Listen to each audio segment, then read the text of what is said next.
Pires Vieira nasceu no Porto em 1950. Estudou na Escola Nacional de Belas Artes de Paris e na Universidade de Paris 8 no início dos anos 70. Vive e trabalha no Estoril. Expôs individualmente em cerca de 45 ocasiões e participou em cerca de 75 exposições coletivas. Para além da sua atividade como artista plástico, colabora na produção editorial de várias obras ligadas ao colecionismo de arte contemporânea e comissariou, em coautoria com Lúcia Marques, a exposição Outras Zonas de Contacto no Pavilhão Preto do Museu da Cidade e na Fundação Carmona e Costa. Está representada em inúmeras coleções, como CAM Fundação Calouste Gulbenkian, MNAC Chiado, Culturgest Caixa Geral de Depósitos, Coleção Museu Berardo, Fundação Museu de Serralves. Iniciada em 1969, a obra de Pires Vieira tem vindo a desenvolver um processo de investigação que, em retrospectiva, representa seguramente um dos mais coerentes percursos da arte portuguesa das últimas 5 décadas. Ao partir de um registro de matriz abstrata para questionar os valores da bidimensionalidade e da objetualidade da pintura no seu aparato dispositivo, inclusive explorando o domínio da instalação, o artista elabora um exercício de profundo questionamento sobre as possibilidades contemporâneas da prática pictórica. Influenciado inicialmente pelo grupo francês Support Surface ou pela abstração norte-americana Shaped Canvas, não deixando de encontrar paralelo noutras experiências marcantes da abstração moderna e pós-moderna, de Matisse a Ad Reinhardt e Barnett Newman, de Malevich e Rodchenko a Mark Rothko ou de Brice Marden a Alan McCallum, assim como na dimensão espacial e efêmera do minimalismo e do pós-minimalismo, estabelecendo ligações com a obra de artistas como Donald Judd, Robert Smithson, Yves Klein, Bruce Nauman, Joseph Kossut ou Won Kawara, entre outros, revelando ao longo de todos estes anos uma orientação de grande rigor e idiosincrasia.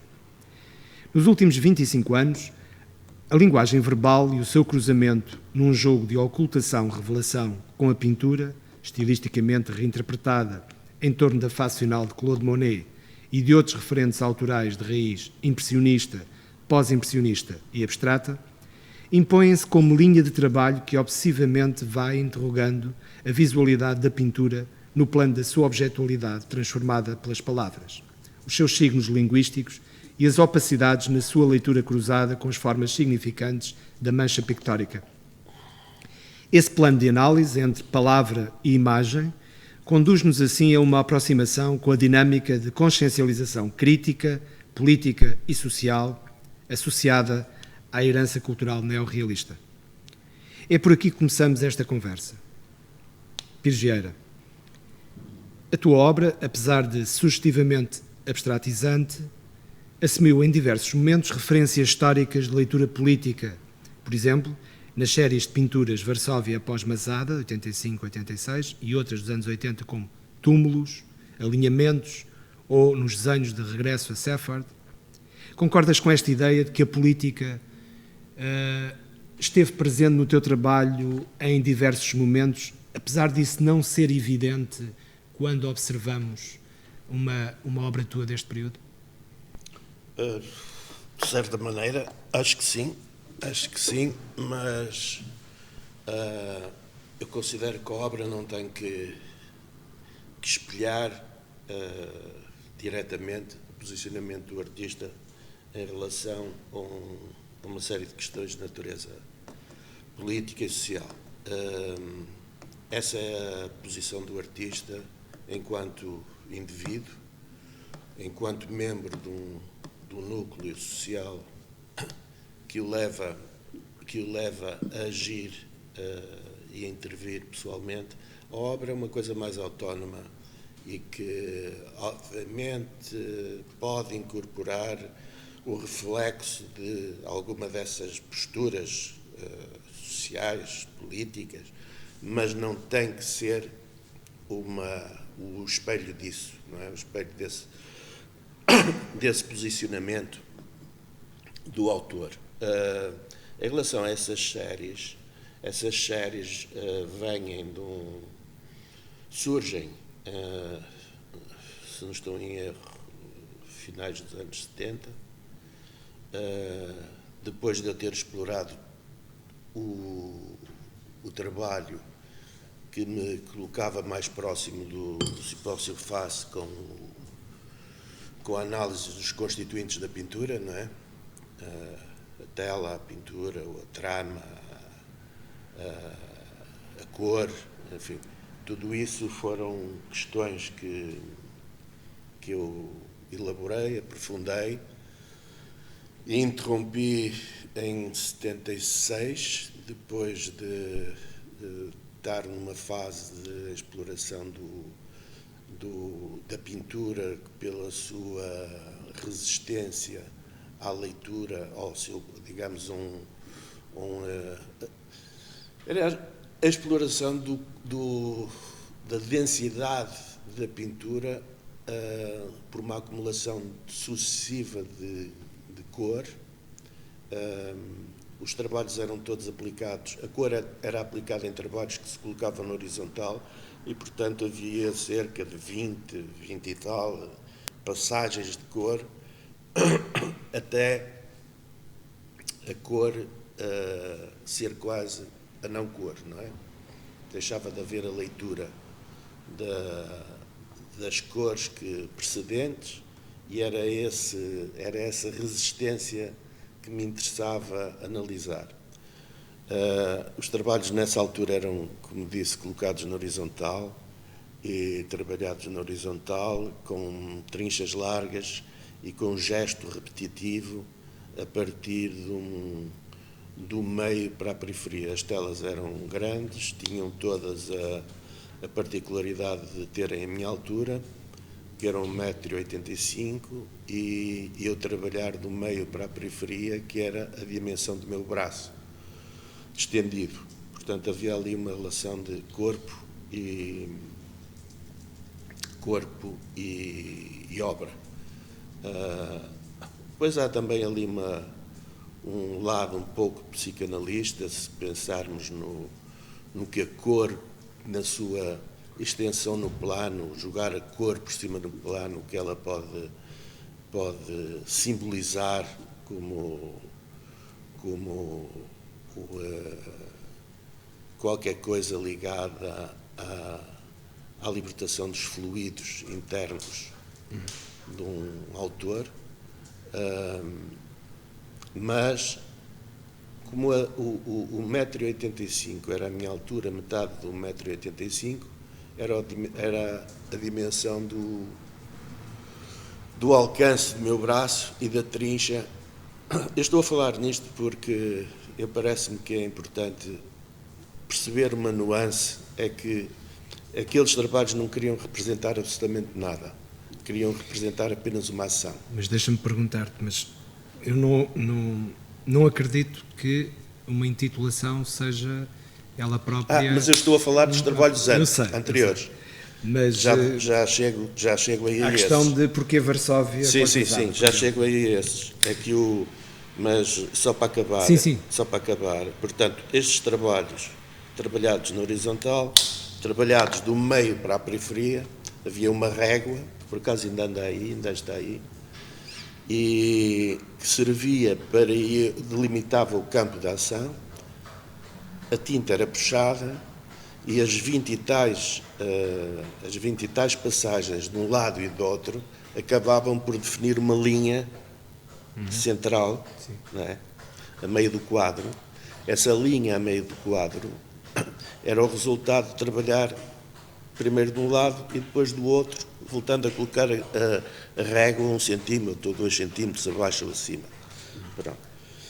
E depois a pressão da trincha fazia com que houvesse menos tinta na zona central e colocava ali uma coisa que depois muita gente começava a imaginar que aquilo fosse uma linha do horizonte, uma linha ligada a qualquer representação de uma natureza, fosse ela qual fosse. Não era nada disso. Era sempre consequência do ato pictórico, da experiência pictórica. Ou seja, o postulado é uma determinada ação produz uma determinada imagem. Pronto. À maneira da ação do Pollock sobre a sua tela. não é? Pronto, era só isto e mais nada. Isto é mais ou menos 75, 76. Depois eu desiludo-me com o campo social e político que se desenvolve em Portugal e, enfim, as pequenas sacanices acumuladas a essa, ou associadas a essa necessidade e vontade de poder e de protagonismo de gente que podia ter estado do outro lado anteriormente. E fico mais ou menos 6 anos sem pintar. Portanto, 5, 6 anos. Portanto, 76 a 82, em 82 recomeço a pintar e introduzo um elemento memorialista. Nessa altura estava-me a interessar por o judaísmo e a minha possível origem judaica ou cristã nova, e Varsóvia, após Massada, é precisamente os 2 grandes momentos da resistência dos judeus ao extremismo, ao extermínio. Desculpe, ao extermínio. Massada é o promontório da Palestina que foi um local de resistência à invasão romana e que acabou com a população toda morta, suicidada, e Varsóvia é, já nos tempos mais próximos, um episódio de resistência, do qual se fala pouco, mas há uma resistência judaica organizada e que teve alguma importância. Pronto. E então... Mas em que medida é que a tua pintura dessa série, por exemplo... Pronto, era aí que eu queria chegar para te questionar. Por exemplo, então como é que surge a intitulação no teu processo de trabalho, que é, como tu dizes, resultado de uma ação pictórica, de uma ação prática, e que o resultado será determinado por essa ação. Sendo assim, porque é que não recorres à não intitulação e vais buscar estes títulos em concreto, nesta fase dos anos 80? Eu sempre, desde o início, trabalhei por séries, ou antes, mais a partir daí, por finais de 70, princípios de 82, começo a trabalhar por séries. Então começo a dar os títulos às séries que vão servir para eu me situar no tempo em relação ao processo de trabalho e que vão ao mesmo tempo, refletir aquilo que eram os meus estados de alma e, enfim... questões ligadas ao que na altura me envolvia, do ponto de vista da memória, do ponto de vista da minha procura de uma identidade. Mas posso-te perguntar relativamente, por exemplo, à série Túmulos, Sim. Que não é difícil, até porque há uma ligação sempre entre a intitulação e aquilo que se observa, não é difícil de que aquelas formas geométricas mais escurecidas evoquem uma ideia de túmulo, Sim. pelo menos visto de cima, Sim. eventualmente. Não, mas é mesmo visto como planta, não é? Isso tem a ver, primeiro, com a minha formação académica de arquiteto, enfim, e tem a ver com o interesse que eu, em determinada altura, tive pela arqueologia. E, portanto, aqueles planos podiam ser estratigrafias do trabalho arqueológico, mas são, ao mesmo tempo, uma relação, do ponto de vista formal, com o minimalismo americano. Não é?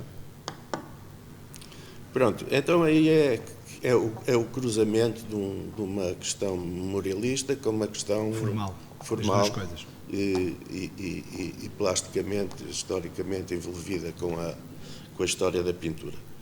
E já agora regresso a Sefard.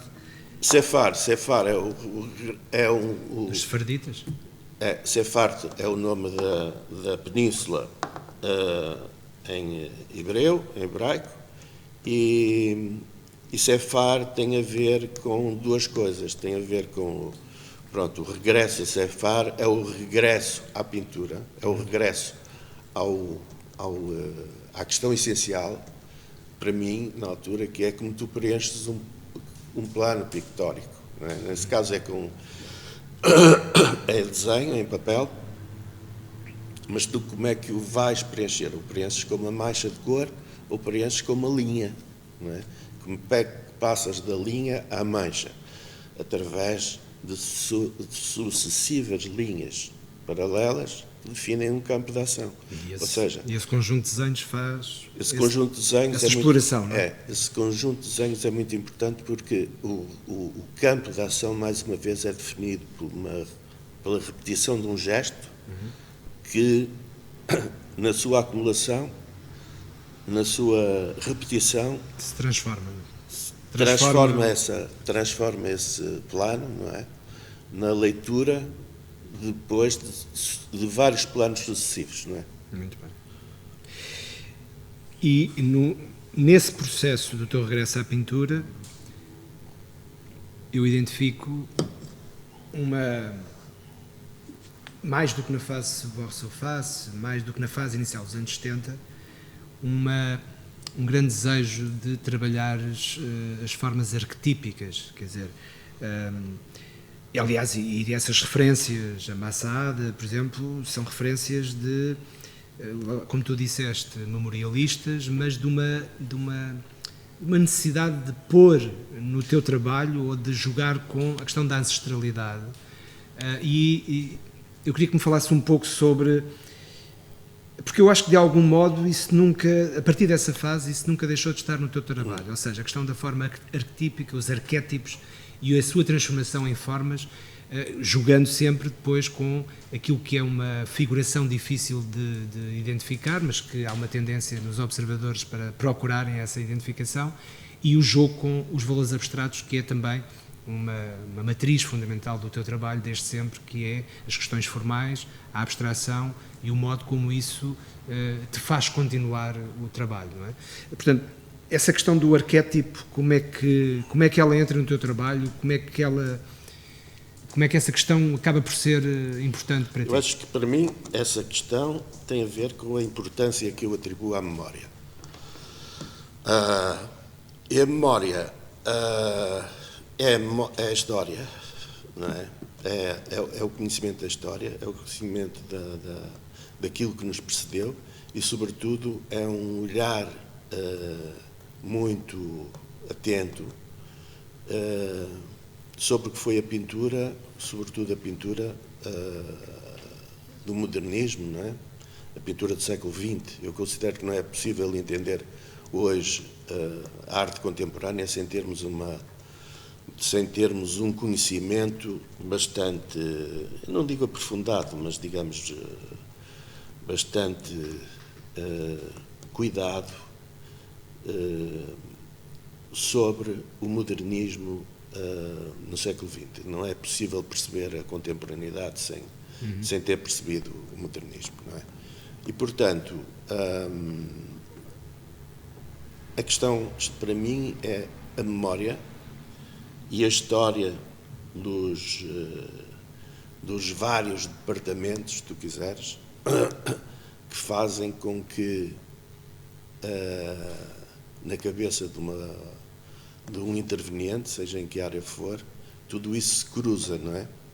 E tudo isso se torna até, de certa maneira, justificativo e explícito para que determinadas coisas tenham acontecido naquele momento e não poderiam ter acontecido noutro, não é?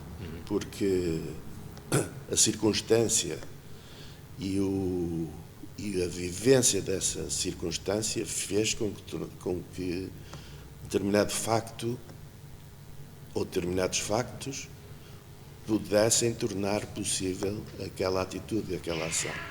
Não é? Nada acontece por acaso, não é? Enfim, nada do que é pertinente acontece por acaso.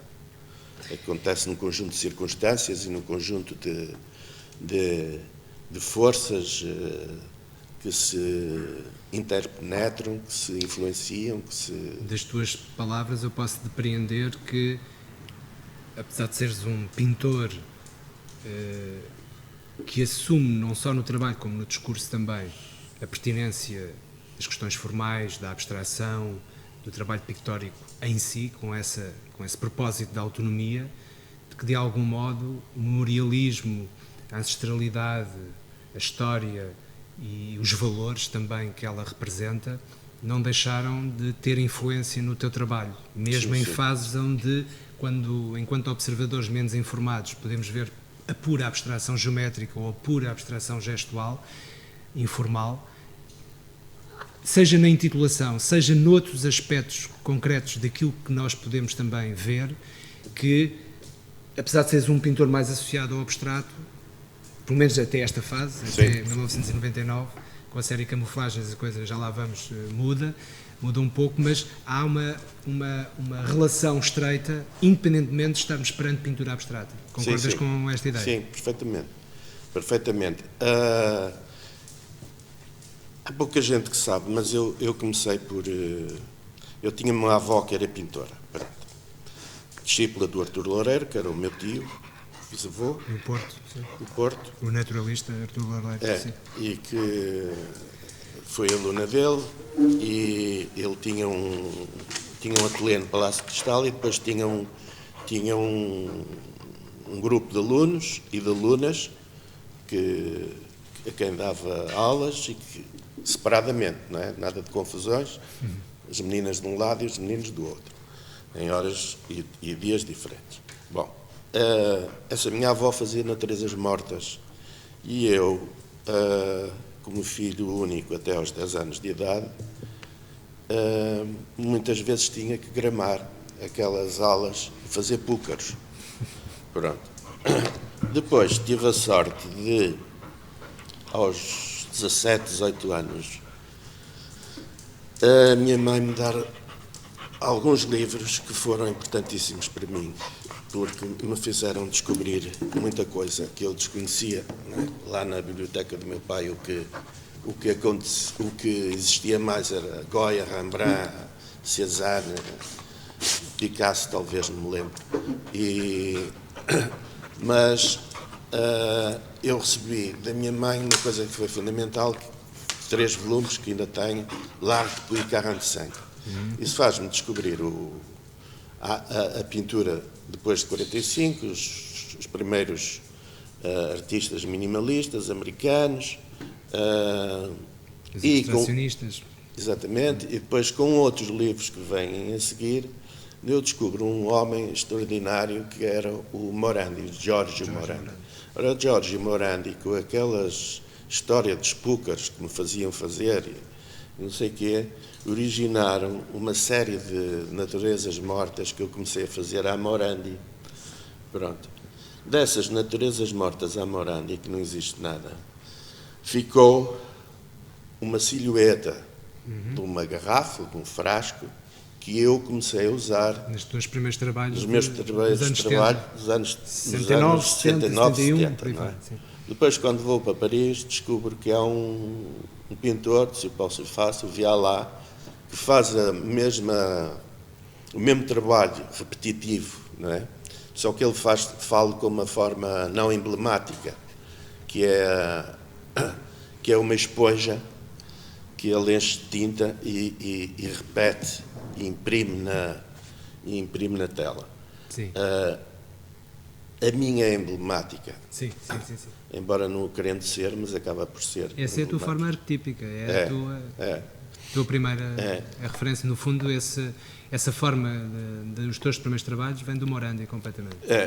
E lá está a seriação, a repetição, pronto, o Morandi tinha aquela particularidade do silêncio, obsessão, e o silêncio na pintura, não é? É uma coisa extraordinária, como é que é possível reproduzir o silêncio. Em termos visuais. Em termos visuais, não é? É como tu, de repente, entrares num estádio de futebol deserto, não é? Aquele silêncio é uma coisa extraordinária que não consegues encontrar em muitas situações, não é? Bom, mas, portanto, não me desviando, a tua pergunta vinha Sim. Da questão da forma típica e também da relação entre a dimensão abstrata própria do exercício pictórico, Sim. que identifica o teu trabalho, mas que de algum modo a questão da memória, Sim, a história sim. nunca deixou de estar presente, Sim, mesmo nessa fase em que o puramente visual parece estar só. Mas não deixa de haver uma ligação que depois, e estou eu, enfim, enquanto alguém que está a analisar o trabalho, há uma tendência para vermos ligações, onde por vezes elas nem sequer existem, mas é um defeito de quem vê e de quem procura compreender, que é na série Camuflagens, onde em 99 começas a introduzir a palavra, até que ponto isto era para conduzir à ideia de até que ponto é que nestas séries de Varsóvia, os túmulos, alinhamentos, não estaria já implícito um desejo de exponenciar a linguagem, o verbo. Sim. E em Camuflagens, ao mesmo tempo é muito curioso esta intitulação, Camuflagens, não só porque tu jogas, quanto a mim, com o esconder e o revelar alguma parte da pintura na relação com a imagem e também revelar só uma parte do significado das palavras. Até que ponto é que não havia já antes essa coisa que estava contida na pintura abstrata, uma relação com as palavras que, a partir de 99, 2000, caracteriza o teu trabalho? Essa exposição Camuflagens, para mim, foi uma exposição importante. Talvez uma exposição que teria precisado de mais tempo para amadurecer certas coisas, mas é uma exposição em que, de facto, eu introduzo aí a questão da palavra, introduzo uma questão memorialista e pessoal. As palavras, os nomes que são impressos sobre os fundos das telas são nomes de pessoas que tiveram um relacionamento próximo de mim. Pronto. E dos lugares também, alguns lugares por onde passei, por onde estive, e portanto há ali uma relação entre pintura, memória, palavra, não é? E outra questão, que depois vai ficar mais explícita nas séries seguintes, que é a questão do voyeurismo, um certo voyeurismo, não um voyeurismo no sentido sexual do termo, mas um voyeurismo no sentido de quando tu observas e quando olhas, há sempre qualquer coisa que fixa o teu olhar num elemento e que faz esquecer o outro, ou faz esquecer os outros, não é? Daí uma série que eu tenho a seguir que se chama já me lembro, de repente não me ocorre, mas essa exposição é importante. É importante porque eu vou buscar pintura que não é minha, eu vou buscar pintura de autores. E sentes que estás mais próximo de uma ideia de apropriacionismo? Sim, completamente naquela série mais curta que leva vários nomes, mais curta, isto é, mais pequena, que leva vários nomes. Os fundos são fundos que eu procuro como inspiração próximo de obras de artistas portugueses ou não. Lembro-me que há um que era o Niquias, pronto, por exemplo, e que era um dos artistas que eu gostava muito, sempre gostei. E então, nessa altura, essa série, acho que é ali, que faz ali uma charneira entre o antes e o depois, não é? O que se vai seguir, acho que vai ser muito nítido essa apropriação de alguma obra que me é particularmente agradável, mas ao mesmo tempo a exploração do ver e não ver, do deixar ver, do fazer com que o espectador adivinhe o resto, percebes? Mas, de uma maneira geral, há sempre a questão, eu não consigo avançar sem olhar para trás. E, portanto, esta questão do pensar a pintura, do olhar para trás, de conhecer a pintura, faz com que eu possa produzir coisas novas. És um artista que não concebe a prática artística sem uma relação e um diálogo com Sim. o que está para trás. Sim, completamente. Ou seja, sem uma sedimentação processual e com resultados práticos daquilo que é o teu trabalho na relação com as heranças, no Sim, fundo, sim. com aquilo que existe antes de ti. Eu não acredito na espontaneidade. Acredito em alguma espontaneidade, mas não acredito que um artista possa estar alheio ao que se fez, ao que se faz, Sim. para produzir o que produz. E a ideia de arquivo, como determinou Sim. esse teu o trabalho Sim. desde 2000? Porque A a ideia questão de do arquivo, arquivo também ainda vem da questão da palavra, vem da questão da memória, apesar de ter aspectos puramente formais. Da questão da memória. A ideia de arquivo vem completamente da minha tendência pessoal para o colecionismo, para colecionar, para juntar. Eu sempre juntei tudo, colecionei tudo, desde miúdo, todo tipo de coisas. E, portanto, juntava, organizava, desde os herbários, quer dizer, que nos davam por encomenda nas ciências naturais, no liceu, na escola. E a ideia de classificação também é uma coisa, por exemplo, os primeiros trabalhos em torno do conceito de arquivo, e tu chamas-lhe mais tarde de arquivo geral, já em 19, mas no início aparecem séries de números, quer dizer, quase como uma classificação arquivística também, numa certa dimensão, ou até de produção. Sim. E depois há também há um desejo de mostrar quase a fragmentação do olhar. Quer dizer, esta coisa do arquivo também te ajuda a classificar, mas também a organizar aquilo que se fragmenta no teu trabalho. Era a série que me faltava de falar há bocado, era essa da fragmentação do olhar, porque eu acho que o nosso olhar se fragmenta na medida em que se fixa no elemento que é no elemento ou nos elementos que são mais interessantes, mais aprazíveis, que são as nossas escolhas, conscientes ou inconscientes. Quer dizer, nós nunca vemos quando olhas, quer dizer, com um olhar abrangente, nunca vês a totalidade, não é? Mesmo que a tentes captar, o teu olhar é sempre capta parcial, sempre pormenores, capta elementos, enfim, fazendo parte do todo, mas que são laterais, não é?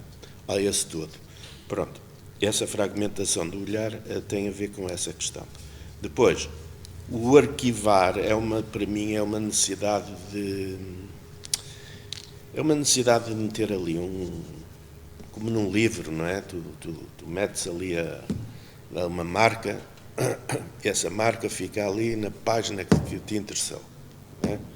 Pronto. E mais tarde pegas no livro e já não te lembras do que é que lá está, então vais reler. Sim, a marca que deixaste. A marca foi muito importante, o registro do que te interessou, que não sublinhaste. Eu não sublinho livros, às vezes com a lápis e tal, muito ligeiramente, porque eu tenho a mania da conservação. O livro é uma coisa preciosa, que não se empresta e que se conserva o mais religiosamente possível, para mais tarde perceber que alguns não serviram para nada. Mas essas marcas, por vezes, depois quando regressas a elas, quase que há um enigma que se mantém, o porquê, não é? Sim. Há coisas que são reabilitadas facilmente pela tua memória, mas outras dizem, mas eu sublinhei isto porquê, não é? Exatamente. Mas não achas que esse teu caminhar para a ideia de arquivo não transformou também a tua pintura num processo mais objetual? Sim. Ou seja, os arquivos passaram a deixar de ser evocados na pintura para passarem a ter uma dimensão objetual escultórica sim, de presença no espaço. Sim, não é? sim. Foi importante. Sim, porque tu fazes quase separadores de arquivo, sim, fazes disso uma presença escultórica de formas cromatizadas, porque essa dimensão de relacionar o arquivo com a parte objetual e espacial, no fundo tem uma presença muito forte entre 2000 e 2020, são praticamente 20 anos, ao ponto de lhe chamares em 19 arquivo geral. Recorrendo depois, por exemplo, a carros de madeira com rolamentos, há aqui também uma espécie de ideia de transitório, mas ao mesmo tempo de grande obsessão pelo arquivo, obsessão por classificar e por guardar, mas depois o facto de colocares em estruturas objetuais que são de fácil associação ao movimento, mesmo que o observador na exposição não possa mexer, essa mensagem está transmitida. Porque tu podias ter colocado essas estruturas de madeira sem rodas. Sim. Essas rodas, esses suportes, no fundo, que te permitem explorar a ideia de arquivo como uma coisa também volátil e fluida ao mesmo tempo. Até que ponto é que esse arquivo geral não foi dominante em 20 anos? Como é que tu vês hoje, que apesar de tudo já voltaste a fazer outras coisas, mas onde a dimensão com relação com as estruturas pré-definidas em madeira, objetuais, mantém-se, mas numa relação com a pintura. Como é que tu vês este arquivo geral? No fundo, caracterizas a ideia de arquivo está presente desde 2000 para cá, basicamente a partir dessa altura? Sim. Aliás, a ideia de arquivo está presente a partir de uma série que eu fiz e que salvo erro, quase certeza, filo para uma exposição na Galeria Gomes Alves. E agora de repente não me lembro como é que se chamava essa série, mas essa série eram 8 telas, cada uma compilava um conjunto de formas muito próximas umas das outras, conotadas com o corpo, e era um bocado também aí, aquela influência do Alan McCallum. Sim, né? Sim. E só que as minhas formas eram formas de memória ligadas a corpos, a fragmentos de corpos. Lá está aquela fragmentação do olhar. Mas os arquivos efetivamente possibilitaram a passagem do plano frontal, do objeto bidimensional, para o espaço. E a horizontalidade também. E, portanto, esse trabalho nos últimos 20 anos, como dizes, foram consequência dessa ideia da compilação dos vários elementos num objeto único, instalado num espaço, que vai ensinar o espaço e que possibilita fazer com que a pintura se continue a pensar não só no plano bidimensional, mas no plano da arquitetura, onde ela vai ficar inserida, onde o objeto vai ficar inserido. Portanto, tudo ali faz parte daquela relação do espaço com o objeto, não é? Eu aproveito essa tua deixa para lembrar um trabalho que eu gosto particularmente, Narrativas, de 2003, em que tu convocas o som das palavras, que é um exercício também Sim. quase de continuidade, ou seja, Sim. se podemos ver na intitulação de alguns trabalhos abstratos bidimensionais, pintura, digamos assim, a questão da palavra, a palavra depois vai ganhar um protagonismo diferente, depois ganha a dimensão escultórica, e chega a um certo ponto que a escultura precisa também do som. E das palavras, porque não é o som pelo som, é o som das palavras. E por isso tu lhe chamaste também narrativas. Até que ponto é que essa espacialidade acústica transforma a ideia do objeto artístico, de uma pintura-escultura para a instalação? Até que ponto é que... como é que surgiu essa questão do som? Se foi apenas uma experiência ou tu achas que terá tido outro tipo de consequências, ainda que de formas Essa peça, diferentes? que aliás faz parte e teve exposta até há bem pouco tempo no Museu Berardo, essa peça é uma peça que fala de pintura, digamos, é uma pintura, para mim é uma pintura com som. É uma pintura no horizontal, com os megafones, 4 megafones, com as rodas também, não é? Exatamente, para se poder mexer, para se poder movimentar.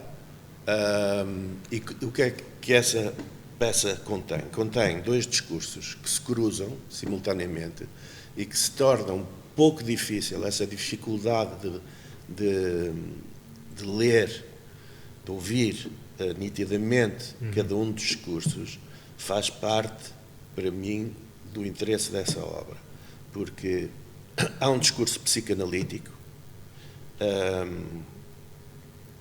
e há um discurso há um discurso que é o statement do Barnett Newman, as 12 regras para uma nova academia. Pronto. Enquanto as 12 regras para uma nova academia é um statement extremamente rigoroso ao ponto de se contradizer e nada de se poder fazer no contexto daquilo que é postulado, não é? Porque no color, no space, Em certa medida é um paradoxo, não é? Tudo é um paradoxo, não é? Completo. E eu cruzo esse paradoxo com uma questão de natureza psicanalítica sobre o eu e sobre a depressão. Pronto. A depressão é uma coisa que nos envolve a todos, uns mais do que outros, não é? No fim de contas, a depressão é o que é a música que existe dentro de nós, que com mais intensidade ou menos intensidade pode fazer com que a dança da vida aconteça, não é? Porque sem essa música, não é? Nós estamos sempre a tratar, no fim de contas, da música, para que ela não acabe, não é? Porque a depressão é uma consciência da morte também, mais sentida em certos momentos, não é? Em qualquer ser humano. E, portanto, é nesse aspecto que eu cruzo aquela voluntariedade, aquela afirmação de um discurso que não parece ter discussão, não é? É isto. Mas tem o outro que coloca tudo em questão. Pronto. Narrativas, para mim, é isso. E também cruzas aí a consciência da percepção, ou seja, o facto de ser uma pintura, que o observador percebe que tem uma pintura quase aos seus pés, na horizontalidade, e onde é que está a percepção da obra de arte? Se está na visualidade, no lado auditivo, ou no lado da consciência do espaço. Não é? E penso que é uma obra que cruza de modo muito eficaz, de grande capacidade de comunicação e ao mesmo tempo de sugestão, e portanto o enigma mantém-se, mas quase que jogas com o observador dizendo como é que você apreende isto? Mais pelo som, pela visão, pelo caminhar à volta, como se estivesse numa escultura. E esse cruzamento interdisciplinar é muito forte nessa fase do teu trabalho e que a série Narrativas marca bem toda esta relação entre o arquivo, o lado visual, porque tu nunca abandonas a pintura, mesmo quando a conduzes, no fundo conduzes a pintura para o espaço, conduzes a pintura para o objeto, mas a pintura é a tua matriz, a pintura é a tua disciplina, mesmo quando a fazes cruzar outras disciplinas e receber essas disciplinas na comunicação. Acho que é isso mesmo. E depois eu observo, por exemplo, que as séries Between Death and Life e Landscapes, uma de 2005 outra de 2006, parece-me terem repercussões noutra fase do teu trabalho. Eu queria saber como é que essas séries, daquilo que tu te recordas, como é que elas funcionaram no teu trabalho? Essa série do Between Death and Life é um título que eu vou buscar um livro, um catálogo, um livro daquela pintora americana que viveu em Paris muitos anos, e de que eu gosto muito, que eu já me lembro, Sim. que ela era casada com um artista canadiano, o Riopelle, e era... já me lembro dela. Bom, essa artista foi... Não vou agora entrar John Mitchell. John Mitchell. Não vou entrar com essas paranoias do feminino e do masculino e não sei o quê, mas ela talvez tenha sido um caso nítido de pouca atenção em relação a uma pintura extraordinária por ser mulher. Por ser mulher. E ser mulher de um artista. E ser mulher de um artista. E ele ser pior que ela. E dominante do ponto de vista de casal, não é? Como vários casos no século XX. Era mais evidente isso. Então, a John Mitchell é uma artista que me interessa particularmente pela questão do plano da pintura, não é? Porque quando nós temos aquela noção do que eram, enfim, do que foram os pintores do expressionismo abstrato da pintura, não é? Do americana, Rothko, Newman, Franz Klein, Ad Reinhardt, fundamental, e nós vemos que esses artistas, no fim de contas, fizeram uma pintura que só foi possível por um facto que ocorreu com as cataratas de Monet.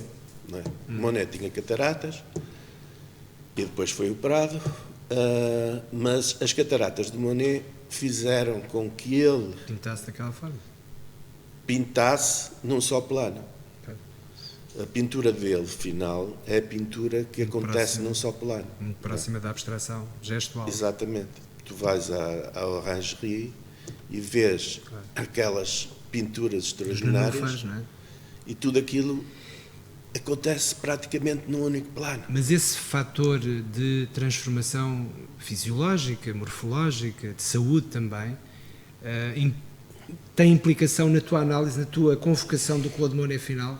Essa relação, porque, por exemplo, isso que tu estás a sugerir e a defender de algum modo é que essa alteração no olhar e no modo do Claude Monet, que tem implicação na pintura dele, acaba por influenciar todo o século XX. Sim, sim. É por aí que estás a caminhar nessa observação. Tudo isto se pode discutir, obviamente, mas eu acho que o expressionismo abstrato americano, nova-iorquino, não teria acontecido sem o Monet. Pronto. A Johnny Mitchell é uma pintura nítida dessa questão. Não é? Ela traz para o plano frontal, para um único plano frontal, toda a construção da pintura nas suas várias fases de acumulação de pintura pincelada sobre a pincelada, etc, etc, mas ela consegue fazer vibrar aquilo tudo naquele único plano. Pronto. E tu achas que estas séries são aquelas que, no fundo, ainda repercutem? Eu faço esta pergunta porque me parece a mim que ainda se repercute no teu trabalho em 2023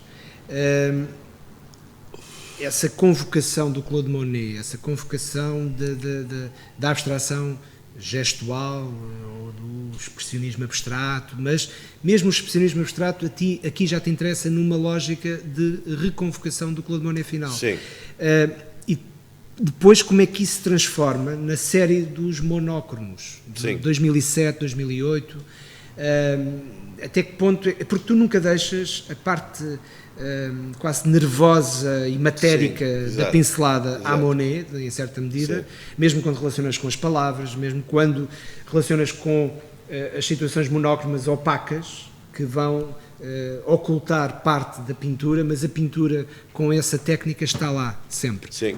A pintura, para mim, quando eu trabalho a espátula, né, é uma pintura quase escultura, não é? Ou que dá textura e ensejo materialidade. à escultura, à materialidade. E à existência de outros planos, não é? Os monocromos, para mim, o que é o monocromo? O monocromo é uma pintura acabada. Porque se tu insistires não dá mais. numa pintura, Não dá mais. chegas a uma monocromia que... E dali já não dá. E dali já não dá. Não dá Era mais. aquilo que eu fazia em 70s e tais, quando sobrepunha e depois dava zero de nitidez de leitura, não é? Pronto. Ou se calhar dava a leitura total, não sei. Pronto. Dentro da perspectiva, sim. Pois. Mas então essa série, Between Dead and Life, é uma série que convoca a pintura da Johnny Mitchell, que está dentro da caixa, ou próxima da pintura de Johnny Mitchell, uma coisa à maneira de Johnny Mitchell, dentro de uma caixa, que por fora tem os statements mais ortodoxos do conceptualismo americano, quer dizer, Lawrence Wiener, Frank Stella também, pronto. Essa série, no fim de contas, vai até proporcionar aquilo que depois se irá ver na exposição do Museu Neorrealismo. do Neorrealismo. Mas pegando em títulos também de outras séries tuas, caminhando para o fim desta nossa conversa, no fim é sempre o look again and again, não é? O try and try and try. E até que ponto é que estas expressões que têm muito a ver com o exercício da observação e da prática da pintura e da arte em geral, mas até que ponto é que também não remetem para o conceptualismo, esta repetição da linguagem, não é? Sim. Do try and try and try, Repetem, again and again and again, que são séries muito fortes também no teu trabalho, mas que eu coloco aqui, também estamos no plano das palavras, estamos a conversar, utilizamos a linguagem verbal e, portanto, mas até que ponto é que estas intitulações não são também chamadas de aproximação ao conceptualismo? Sim, são no fim de contas séries que falam sempre da mesma história, a pintura, e para que é que serve. E é quando nós dizemos, podemos dizer, a pintura não serve para nada, pronto, ou a filosofia não serve para nada. Quando iniciamos este discurso, nós já estamos a começar uma outra dimensão disso a discussão sobre a questão, não é? Então, estes últimos trabalhos, os trabalhos desde os últimos anos, são um bocado isso, eu começo aquela pintura do Tarrasch no Museu Brardo, eu começo com um trabalho que é o livro do Lenin, O que Fazer, não é? Que é o discurso que ele faz quando quer convocar os comunistas para a Revolução. Ele diz, o fim de contas, quer dizer, a Revolução só vai ser possível se as massas, os trabalhadores, que forem liderados por profissionais que sabem o caminho que tem que ser seguido. Não é? E aquele livro, Que Fazer, agora aquela obra, se quiseres, que ele depois metia dentro de uma caixa, é, no fim de contas, a interrogação do que vamos fazer, não é? Depois de tudo estar feito. Não é? É tornar a fazer. Porque nunca está bem feito. Não é? Porque nunca foi bem feito, porque nunca foi bem explicitado. E daí essa tua recorrência do try. Exatamente. Try and try, ou seja, continua. No fundo, que é outra série tua também, que é o contínuo. No fundo, a ideia de continuidade e de contínuo do fazer e de nunca parar de fazer, mesmo perante a insatisfação com o resultado, porque também é algo que nas tuas últimas séries tu assumes mais fortemente, de uma forma mais clara, que é, inclusivamente, no contexto da pandemia, pões-te a fazer séries com motivos de queixa, não é? 2020. E até que ponto é que, para chegarmos ao fim desta reflexão e desta conversa sobre o teu trabalho, esses motivos de queixa já nos aproximam destes trabalhos, do trash, lixo de artista. Eu quero que tu me fales um pouco se isto é apenas ironia ou se há também real nestas opções de título.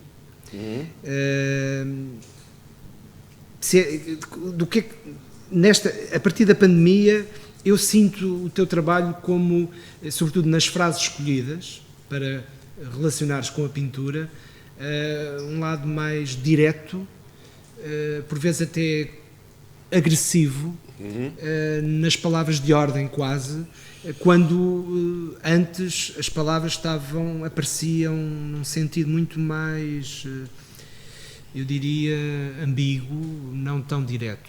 Até que ponto é que a pandemia ou este contexto de isolamento terá conduzido o teu trabalho? Eu não sei se foi pandemia ou se é também um avançar de idade e perceber que não vamos lá, que isto vai continuar com um déficit de conhecimento enorme e apreendemos o detalhe, a particularidade como todo e há um desconhecimento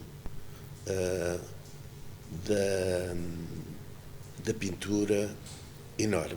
Então, sabes? Retiramos a ironia. Mas também há ironia. Há a ironia e há a provocação, sim. Há a ironia, há a provocação e há paradoxo.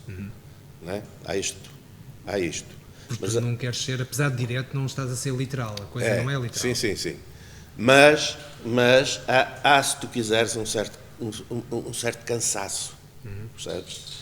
Um cansaço de perceber que a confusão é geral. Sabes? Tu vês agora, recentemente, um homenzinho que fez uma escultura de um Camilo Castelo Branco lá no Porto, que um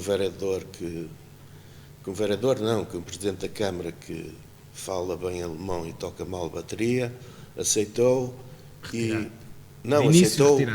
Aceitou a doação sim, por um lado, sim. Aceitou a doação no início, sim. E fê-la estar ali um determinado tempo, 11 anos, salvo erro, mais de uma década, sim. E o outro presidente da Câmara, quer dizer, quanto a mim até sensatamente, disse: isto é uma monstruosidade, tenho uma menina com um cozinho bonito, pronto, até passa, mas o resto é monstruoso, portanto, vamos retirar isto daqui. Eis que, senão, quando as massas levantam-se, não é, e dizem: isto é uma censura, isto não pode acontecer, no pós-25 de Abril, isto não pode ser retirado. Mas essa insensatez mais generalizada tu observas nos últimos anos como algo que estará a conduzir a alguma dúvida, às vezes parece, inclusive nesta nossa conversa, que tu assumes um plano de alguma desilusão com a situação atual e que a tua pintura e a tua obra, e recentrando agora no teu trabalho novamente, reflete também e quer refletir deliberadamente uma postura de isto não vai lá, é por aí? Não. Mas mantens a esperança ainda assim? Não, a minha obra está fora desta polémica, porque eu persigo o que tenho que fazer, e depois logo se vê, não é? Aliás, vou criar agora uma empresa unipessoal que se vai chamar Logo se vê. Logo se vê. E não, isso está fora dessa questão. O que eu acho é que, do ponto de vista da recepção, está muito mal, não é? Porque tu não tens diálogo, quer dizer, tu tens um apadrinhamento de algumas exposições pela complicidade de quem as comenta com quem é comentado, percebes? Quer dizer, tu não tens observadores que pensam... informados e com capacidade de fazer desenvolver este processo. Sobre aquilo que veem, independentemente de quem seja e quem são. E depois, como tu sabes, isto é tudo primos sobre de primos e de sobrinhos e pronto. E se tu vais comentar alguma coisa que vai desagradar ao sobrinho ou ao tio, ou não sei o quê, pá, tu pensas duas vezes, não é o meu caso, mas essa gente pensa duas vezes. Não, aqui não se toca, aqui não se mexe. Pronto. Isto é como diz a Maria Filomena Mónica, isto é um país pequeno, de gente ignorante, não é? Analfabeta e invejosa. Sabe? Eu acho que isto define tudo. E cada vez mais estes fatores pesam. E identificas que nos últimos tempos, com esta obsessão da vigilância em nome do politicamente correto, questões que estão a rebaixar também a própria produção artística e o seu reconhecimento. Ou seja, a fasquia está cada vez a descer mais em função de valores exógenos à arte. Não é só cá, lá fora encontras a mesma coisa. Só que são comunidades mais largas, não é? E, portanto, tem mais massa crítica também. Exatamente. Apesar de também terem mais massa a crítica. Exatamente. Mas há mais possibilidade de... E depois tens outra coisa, quer dizer, que é a questão dos nossos políticos, não é? A maioria de todos muito fracos, não é? E não terem uma visão das coisas, percebes? Eles ainda não perceberam que a única maneira de romper com este populismo em que estamos envolvidos é fortalecer as instituições, não é? As instituições, e quando digo as instituições, estou a falar dos museus, não é? Se tu tiveres os museus como tens lá fora, os museus lá fora foram constituídos já há bastantes décadas, não é? Os nossos, andam um bocadinho para cá e para lá, e não sei o quê, nós não temos, o museu deve ser a base do pensamento sobre as questões sobre as quais eles se debruçam, não é?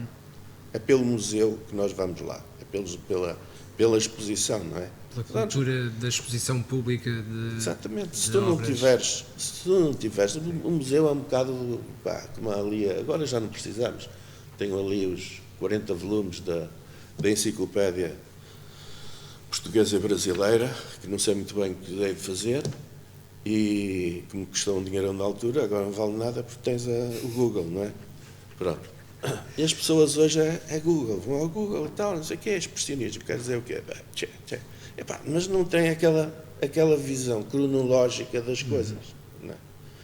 Mais estruturada. Mais estruturada, não é? Ora, tu quando queres ter uma ideia do que foi a arte contemporânea portuguesa, não é? Moderna e contemporânea, onde vais, ou onde devias ir? Ao museu, ao museu, e olhar para as obras e ver aquilo, quer dizer, tiveste um bocadinho essa amostra na Gulbenkian, durante um determinado período, agora já não tens. Agora tens as exposições que são um bocado oportunistas no sentido do que está na onda, não é? Do que está a dar, mas não ensinam nada. Percebes? É um bocado esta ideia de que... Vítor, deixa-me recentrar no teu trabalho, porque esta nossa conversa está a terminar. Acho que estas questões que tu aqui colocas são fundamentais, mas gostaria de fazer uma última pergunta, recentrando no teu trabalho. E tu tens uma das frases num dos trabalhos que vais apresentar no Museu do Neorrealismo. Tu escreveste, ou mandaste recortar no acrílico: a pintura não se esgota no olhar do observador. Como afirmas nestes acrílicos recortados sobre as tuas pinturas mais recentes. E eu pergunto se a pintura se esgota ou dilui-se na força das palavras, e nestas palavras em concreto, por exemplo, ou com elas se envolve, no fundo, para desenvolver e devolver outros sentidos ao olhar. Eu queria que a nossa conversa pudesse, no fundo, terminar com esta observação da tua parte sobre como é que, quando tu assumes que estás a mostrar pintura e depois escreves,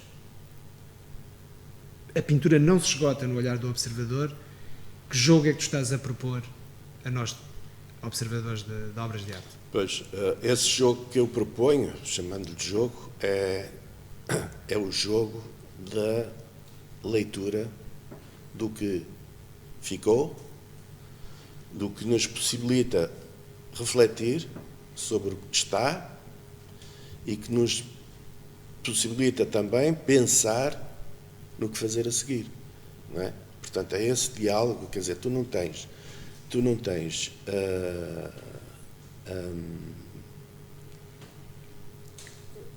como é de dizer, não tens pintura só porque ela é pintura. Tu tens pintura, isso é uma coisa que o pós-modernismo nos legou, não é? Que é a pintura, sou eu, autor, a minha circunstância e o olhar comentado de quem a observa, sabes? A pintura não é só a pintura. A pintura é um conjunto de circunstâncias que envolve vários protagonistas. Mas nós precisamos de protagonistas a sério, não é? Os verdadeiros protagonistas são aqueles que fizeram já o trabalho de casa, não é? Não é o protagonista que fecha a porta porque as massas estão em vias de entrar, não é? Não, o protagonista é aquele que já fez o seu trabalho de casa, não é? E sabe que não pode dizer frases como estas que eu já ouvi e que tu ouves, não é? Correntemente, aquilo também eu fazia, aquilo é muito parecido com o que eu fiz quando tinha 6 anos de idade, não é? Precursor. Epá, isto é a tal necessidade de nós termos observadores que, efetivamente, completem, acrescentem, deem sentido também àquilo que se faz. Mas tu não vais desistir nunca de continuar, é como o teu contínuo sim. Trabalho de colocar questões a quem vai às tuas exposições e de que há um sentido para aquilo que estamos a fazer todos na área da cultura. Acho que sim, é por aí que cada um fazendo bem o seu trabalho, enfim, não sei se faço bem ou mal, daqui a 100 anos discutimos isso, mas é fazê-lo coerentemente, é ignorar as provocações gratuitas que os meios, não é, nos vão colocando, não é? Mas ter esta noção de que a complexidade dos mundos, do qual atuamos, não é? das áreas em que atuamos, é uma complexidade feita por muitos protagonistas. Vítor Pires Vieira, muito obrigado. Vamos continuar a discutir isto daqui a 100 anos. Está combinado? Está combinado, mais ou menos, não pode ser 100 e pouco.